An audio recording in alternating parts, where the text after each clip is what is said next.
வணக்கம். G news 24x7 செய்திகளுக்காக செய்தி வாசிப்பவர் உதயகுமார்.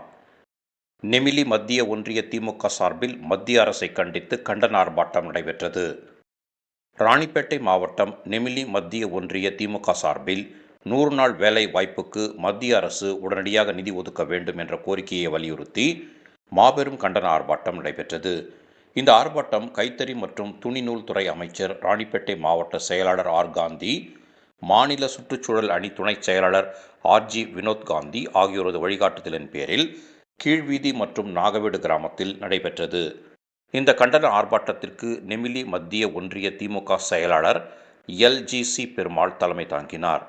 இதில் மாவட்ட மகளிர் அணி துணை அமைப்பாளரும் மாவட்ட ஊராட்சி குழு உறுப்பினருமான சுந்தரம்மாள் பெருமாள், மாவட்ட ஊராட்சி குழு உறுப்பினர் மங்கையர்க்கரசி சுப்பிரமணி, நரசிம்மன், சீனிவாசன், வெங்கடேசன், சரளா, முரளி, செல்வம், சம்பத், தனசேகரன், வழக்கறிஞர் பாபு, எல்லப்பன், கோபாலகிருஷ்ணன், ராஜேஷ் மற்றும் மாவட்ட, ஒன்றிய, பேரூர் கிளைக்கழக நிர்வாகிகள், அணிகளின் அமைப்பாளர்கள், உள்ளாட்சி அமைப்பு பிரதிநிதிகள் உள்ளிட்ட ஏராளமானோர் கலந்து கொண்டனர்.